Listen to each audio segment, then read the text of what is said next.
Hello everybody, how are we doing? What's going on tonight?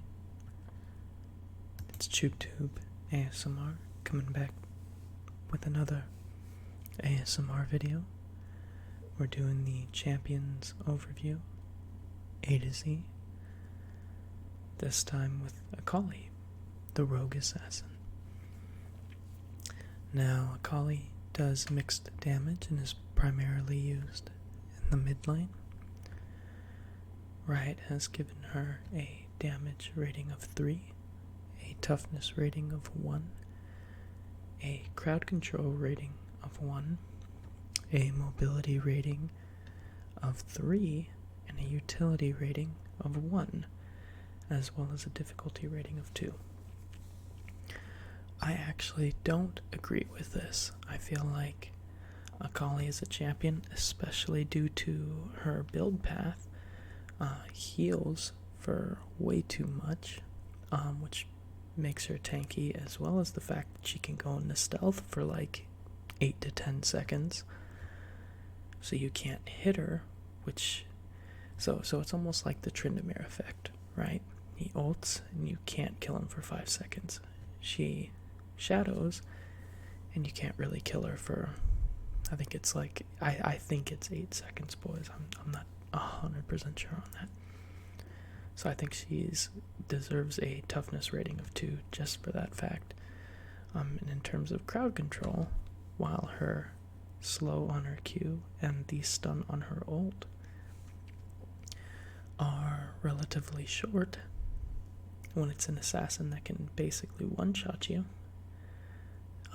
it's pretty useful. So let's jump right into our abilities. So her Q, she throws out a projectile in a relatively short distance in front of her that does damage and slows. But to really understand why Akali is really good, we gotta look at her passive. So when she does spell damage, she creates a ring of energy around herself. And when she exits that ring, her next auto attack will do bonus damage. It gets increased range, and it also heals her, I believe. Her W, she drops a pool in a circle, and within this pool, she cannot be seen, and she gets a boost of movement speed. It's quite a bit of movement speed, and it does last for quite some time, so it's very, very hard to deal with and very annoying on an assassin that can pretty much one-shot you already anyways. Her E, she launches a projectile that moves her backwards a certain distance, and if it lands on an enemy, she can reactivate it to close the distance in between herself and that enemy. So she can use her E, and it basically puts her on the end of the circle that requires her to get her passive. So she can E, get out of the circle, E again, and get her passive bonus instantly. And then her R is a point and click dash that stuns. And I think on the last one it does more damage. So she's very mobile, does a lot of damage, can stun and slow, goes invisible, and heals, as well as doing mixed damage, so you can't really build against her either. Isn't that great? Isn't that awesome? Now if we go over here in the skins, we've got Blood Moon Akali, Silver Fang Akali, Headhunter Akali, Sashimi Akali, KDA Akali, KDA Prestige Edition Akali, Project Akali, True Damage Akali, Stinger Akali, Infernal Akali, All-Star Akali, Nurse Akali, Blood Moon Akali, I think we did Silver Fang. Yes. Anyways, I really don't know Akali skins all that well, because I just don't play this champion. I will say I've played against Project Akali, I've played against KDA Akali, and I've played against True Damage Akali, and I think the True Damage skin looks pretty cool. I think it's the coolest out of the bunch, in my opinion. I think the colors are really good. So anyways, let's jump right into her lore, shall we?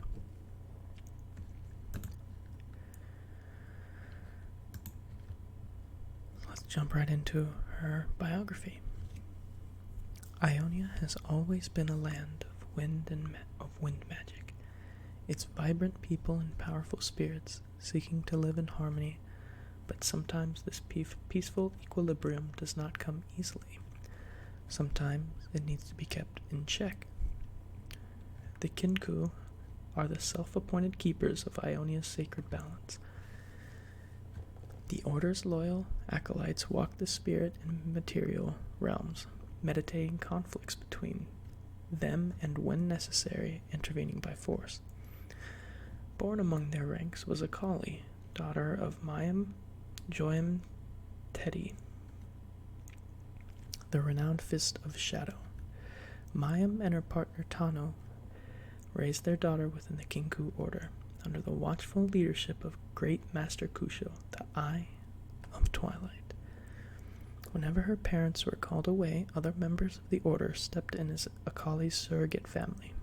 Kennen, the Heart of the Tempest, spent many hours with the young girl, teaching her shuriken techniques and emphasizing speed and agility over strength. Akali was a precocious child and soaked up the knowledge like a sponge. It became clear to all that she would follow her parents' path along with the Great Master's sons and appointed successor Shen. She would lead a new generation dedicated to preserving Ionia's balance. But balance can be fleeting. The Order found itself divided. A wayward acolyte named Zed returned and clashed violently with Kusho, wresting power in a bloody coup. Akali fled into the eastern mountains along with Mayim, Shen, Kennen, and a handful of other acolytes. Sadly, Tano was not among them. Zed's transformation in the Kinku into the merciless Order of Shadow was almost complete, but as the new Eye of Twilight, Shen intended to rebuild what had been lost. They would return to the Kinko's three fundamental philosophies: the pure impartiality of the watching stars, the passage of judgment in cursing the sun, the elimination of imbalance by pruning the tree. Even though they were now few, they would train neophytes to restore and grow their numbers once more. When Akali came of age at 14, she formally entered her Kinku training, determined to succeed her mother as the new Fist of Shadow. She was a prodigious fighter and mastered the Kama and Kunai, a handheld sickle and throwing dagger. Though she did not possess the magical abilities of her fellow acolytes, she proved to all that she was worthy of the title, in time allowing her mother to step down and help mentor the younger neophytes. But Akali's soul was restless and her eyes were open. Through the Kinku and the Order of Shadow had come to an uneasy accord in the wake of the Noxian invasion of Ionia, she saw that her homeland continued to suffer. She questioned whether they were truly fulfilling their purpose. Pruning the tree was meant to eliminate those who threatened the sacred balance. Yet Shen would always urge restraint. He was holding her back. All the mantras and meditations could quiet her spirit, but such platitudes would not defeat their adversaries. Her youthful precociousness turned into outright disobedience. She argued with Shen, she defied him, and she took down Ionia's enemies her way. In front of the whole Order, she declared the impotence of the Kinku. All its talk of spiritual balance and patience accomplished little. Ionians were dying in the material realm, and that was the realm Akali would defend. She was trained as an assassin. She was going to be an assassin. She did not need the order anymore. Shen let her go without a fight, knowing this was the path that Akali must walk alone.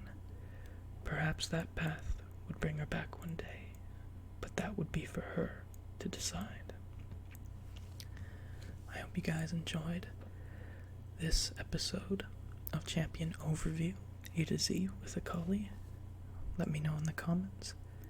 And if you like this video, feel free to give it a like, comment, or subscribe. And let me know what you'd like to see next. Thank you, everyone. And as always, I hope you guys relaxed and have a wonderful night.